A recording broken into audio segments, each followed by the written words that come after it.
Yo, what's going on? What's going on, y'all? Back quarterback series. Before I get into this, before I get into the video with y'all, I want to let y'all know that the camera, the camera is a little high, so it might be cut off up to like right here, so you won't see my whole body, but you'll see my face. I just wanted to let y'all know before y'all like, why does it look like that? So I'm testing some new things out. Didn't necessarily go the way I wanted it to, but I still want to get the video out to you guys. So I'm gonna try to use a little more graphics this week, so you guys don't have to see don't see that. But enjoy the video. I'm out. Good to me. But I agree with you, Key. There's a difference. There are levels. So Huntley looks good, and he can do a certain Lamar Jackson imitation because he can move and he can throw. But Lamar Jackson has won games this year for this team that no one else could have won. Yeah, Lamar has an ankle sprain. It's not a high ankle sprain, which is good news. And we'll just have to see what it is from there and how he feels this week going forward and what it looks like with the situation. The plans are right now for, my mind, for Lamar to be out there. So we'll see where it goes this week, and if he can go, he'll go. If not, Tyler will be the quarterback. So that's where we're at. Yo, if you don't know, my name is Keith. I do Black Quarterback Series. We break down every black quarterback from the week. Talk a little bit more about the NFL. We might get into some playoff talk today. Let's see where it goes. So you see my intro is a little different today. First, before we get started, you might see my intro is a little different today. Rest in peace to Demarius Thomas. He was one of my favorite receivers at the time. I was a big Peyton Manning guy. And he was one of my favorite receivers in the league up until he retired. So then him passing really, took me for a shock. I didn't even know he was in pain. So, man, crazy. Rest in peace. Rest in peace, and may his family be well. While we're on the subject of Denver, unfortunately, let's talk about their game they had against the Lions. So it wasn't too much to call home about the Lions just being terrible, and Denver ended up turning up in the second half, and they were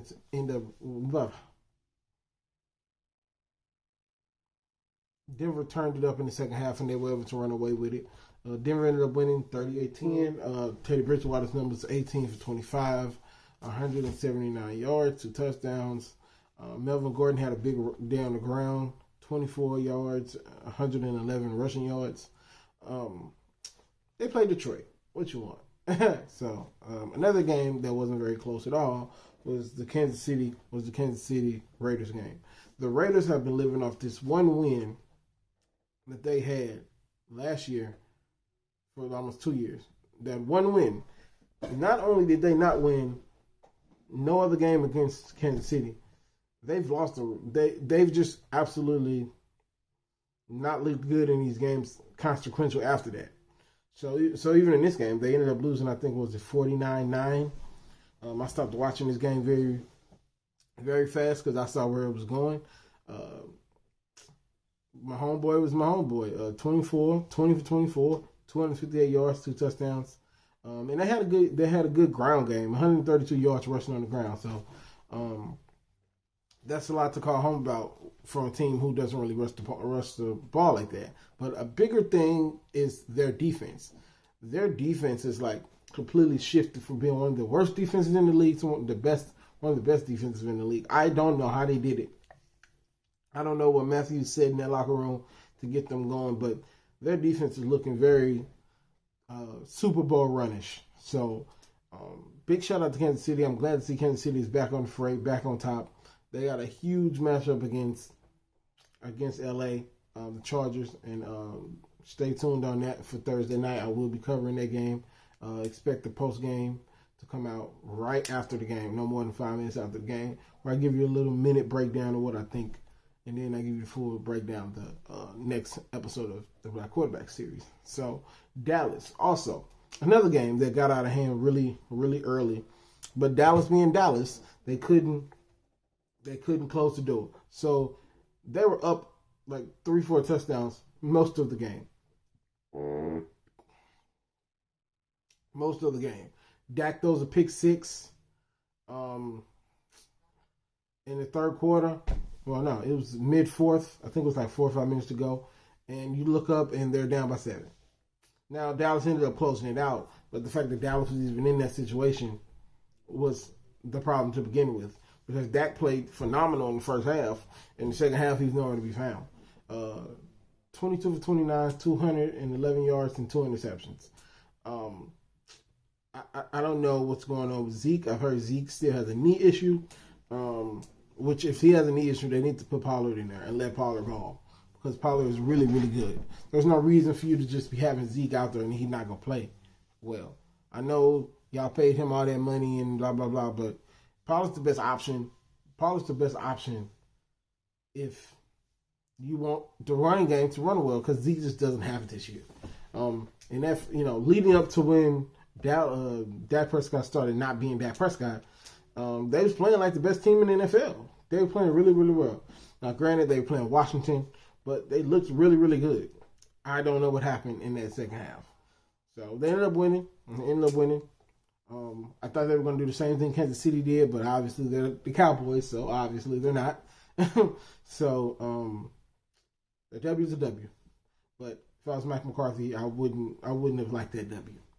You should have stomped them into oblivion. Like, Dak shouldn't have played in the fourth quarter. That's how bad you should have beat them. Now we have a very weird situation. So before I get into it, I'm going to give you the numbers. Cam Newton's 15 for 23, 178 yards, an interception. 10 carries, 47 yards rushing, no touchdown. P.J. Walker was touchdown, interception, and threw for 75 yards. I don't know what Matt Rule is doing. If you wanted to start P.J. Walker, you shouldn't have brought Cam in. Cam's benched, and then they bring him back. And then they bench him again, and they bring him back. Like, what are you doing? What are we doing here? Either you brought Cam in to play, or you brought Cam in to sell tickets. I think they brought Cam in to sell tickets, and that's what it looks like. They missed, as always it is with the Carolina Panthers, they missed C-Mac. They missed Christian McCaffrey today. Because I think they would have won this game if they'd had another piece of the running game to offset Cam's running. And Cam made some critical mistakes in this game. I'm not even going to sit here and act like, as I drop my pen, I'm not even going to sit here and act like Cam didn't make no mistakes. The bad snap was led to the fumble. They lost the ball. The slip on fourth down in the fourth quarter, which could have got them back in the game. It's those two plays were just terrible. You can't do that as Cam Newton. You're too much of a veteran to have that type of thing happen to you. But other than that, Cam played well. He can, as you can see, 15 for 23, 178 yards and an interception. I would have liked for him to throw a touchdown, but he wasn't the reason they lost. But if you're going to bring somebody in to play, let them play. Now, he doesn't know the playbook. I get that. But you knew that before you signed him. You knew that was the case before you signed him. So, I don't know. I feel like they're doing both PJ and Cam a disservice, because it's like, what are we doing here? What are we doing here? What are we doing here? Is one going to start, or is one going to play? Is one going to start, or one going to play? Like, they ran an action where they had PJ as the quarterback and Cam taking them. And they had both of them in the backfield, and they were taking his own read. Which I like that. If you're going to do that, do that. But pick a starter. You're 12 games in. You're not going to make the play. I think it's 13 or 14 games in. The magic has went off. You're not going to make the playoffs. Figure out what you're going to do. Are you going to sign Cam next year and, hope for the best? Or are you just going to move forward with P.J. Walker? They need to figure that out. And then there's this overarching thing of Sam Darnold. What are you going to do with Sam Darnold? So it's just so many questions for Carolina that I don't even know how to answer them. It's just like, I don't know. I just don't know with Carolina. I wish I did know with Carolina. So, moving on to Russell Wilson. To Russell Wilson in his game. And before I even get to Russell Wilson, let's talk about Rashard Penny. 16 carries, 137 yards, and 2 touchdowns. They played well. They ended up winning 33-13. They got back to themselves. They're playing better. Now, granted, they're playing the Texans, but Russell looked good. 17 for 29, 280 yards, 2 touchdowns. But it was too close for my comfort at the beginning. It's too close for comfort at the beginning, but these are the Texans. So sometimes the Texans will sneak up on you like that. The same thing they did to New England. And I think they did the same thing to, did they play the Ravens? They snuck up on somebody else too, but I can't remember what elite team it was. It might have been, I think it was the Tennessee Titans. And Henry was there. If I'm mistaken, leave it in the comments and let me know, because I'm kind of spacing about it right now. So between Rashard Penny running the rock really, really well and Russell Wilson dialing it up, they looked good. They looked good in the second half, took control, and they never looked back. That's what you do with a bad team. You beat them into submission. And Russ looked like I'm gonna say for the third, fourth time, Russ looked good. I think he's getting healthier. Now, granted, he wasn't playing the Rams, or the Cardinals by that matter, but you just telling his throws that they look a lot better. Happy for us. I'm really, really happy for us. I would like to see him somewhere else, possibly New Orleans. If y'all want to see that video, let me know. There's a strong case that he would fit well in New Orleans because he's Drew Brees. He's just more athletic. So if y'all want to see that video, let me know. Drew Brees or Russ to New Orleans. Let me know. So we get to my beloved Ravens. This segment is gonna be long. I might cut this segment out and make it its own video. So I'm hearing things about. I saw it. And, you always hear the things about Lamar and that he's injury prone and he's a running quarterback and running quarterbacks never stay healthy. I think the mantra was running quarterbacks don't have a long career, but Cam's been in the league for 12 years. Michael Vick played for 13. The narrative that running quarterbacks don't last, that's not true.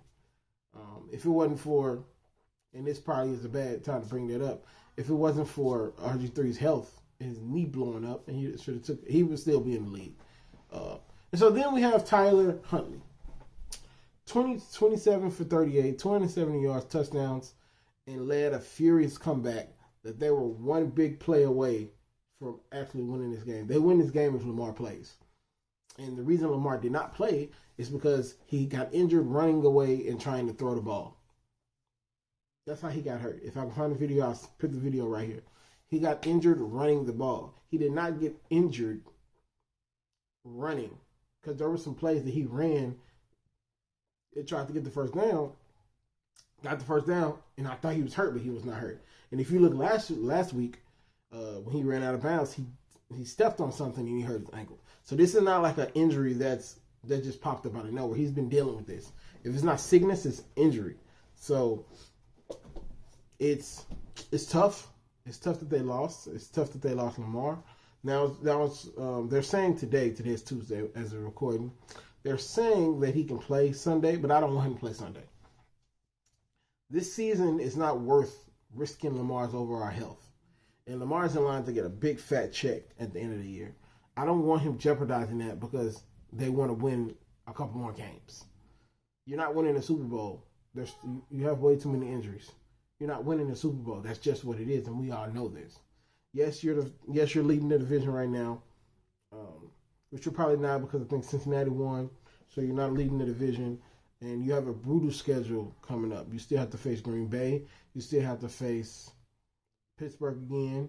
I think you still have to face Cincy again. Like, the end of the schedule is brutal for the Ravens. So I just don't want them to risk Lamar's health just so you can get a playoff bye and then lose to the Chargers maybe? Like, I don't want that. I don't want that. Like, there's no reason for that. But the game was played very well. Tyler Huntley did his thing. He had a beautiful run where he looked like Lamar. It remains to be seen with the Ravens. It remains to be seen. I hope Lamar doesn't, like, if it was up to me, Lamar wouldn't play the rest of the season because it's not worth it. If I was ownership, I would come down and be like, Lamar's not playing the rest of the season. There's no reason for Lamar to play the rest of the season. I shut him down. I would shut him down. Just like, and who also I would have shut down was Justin Fields. And they had him out there playing. I don't have the numbers in front of me, but the numbers will be on the screen. So the game was close. The game was close for a minute.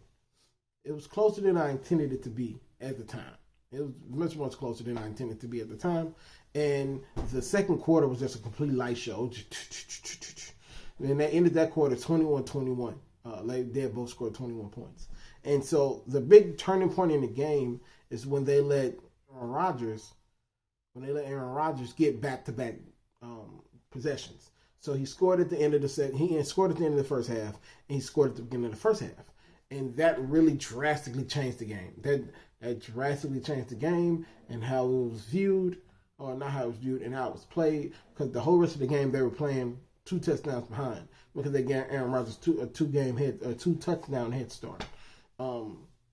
They let him get in the rhythm. They let Devontae Adams get going, and it was pretty much wraps after that. They were never able to get back in the game because they're the Bears. So they need to go ahead and they need to start firing people, shutting people down, cutting people, build for next year. Build for next year. And that starts with not playing your franchise player when you think he's some type of hurt. You don't put him behind that offensive line. That offensive line is terrible.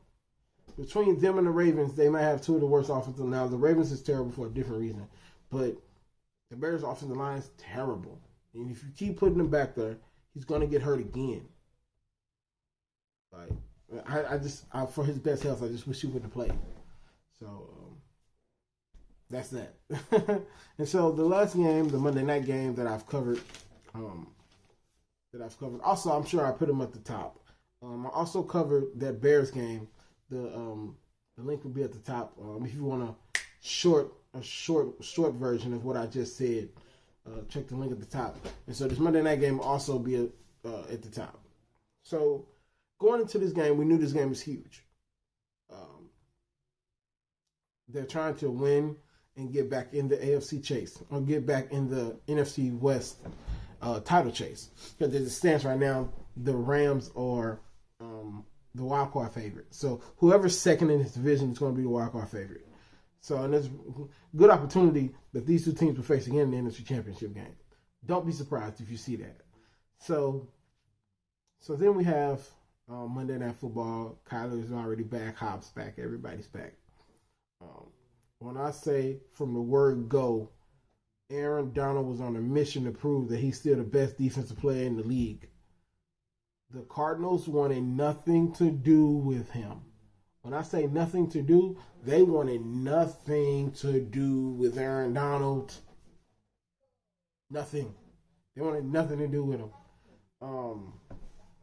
Nothing to do with him. Aaron Donald was a terror. That's a horrible analogy. Aaron Donald was a menace. He was a menace all night. Just all night. Kyler Murray was 32 for 49, 383 yards and 2 interceptions, and he was running for his life the whole game. Offensive line was trash. Well, shout out to James Conner. The Pittsburgh really let one go, letting James Conner go. He was 13 carries, 31 yards, 2 touchdowns, but he's also 9 receptions and 94 yards. Like, dude, he was the driving force of that offense, other than Kyler, obviously. And so I have written down Kyler had sloppy offense at the beginning of the game, but that's because of Aaron Donald. Aaron Donald was something special last night, something special. And even the last play of the game, the offensive line was just awful. Like, the offensive line is just like, oh my God, like, can y'all block anybody? So it was crazy. Shout out to Odell. People was talking about Odell, and I was one of them that talked about why would you go to the Rams. This is why he went to the Rams. Shout out to Odell. And even with all this being said, you would think that it was a blowout. It was not a blowout. It was a dogfight the whole way through. If it wasn't for the hop drop, and Kyler Murray trying to pace the game up and not making a good decision, instead of spiking it, he should have spiked it, but he tried to make a huge play, but it just didn't go well. If they'd had a timeout there, they would have definitely used it. Good game, though. One of the best games of the year. So, yeah, man. That's week, week 13. We're coming down the stretch, man. Some of these teams are about to be out of playoff contention. So, some of the teams I'm not going to talk about going forward. I might just bring them up casually, but I won't talk about them. I won't have a full breakdown of them. Because obviously they're not playoff contention, and that's what we're chugging towards. So we'll see how it goes. I'll play it by ear. So if you enjoyed this video, like, subscribe. I'm going to have a couple things up here if you want to catch up with what I've been doing all season and go from the preseason up to now. And I'll see you guys when I see you. Peace.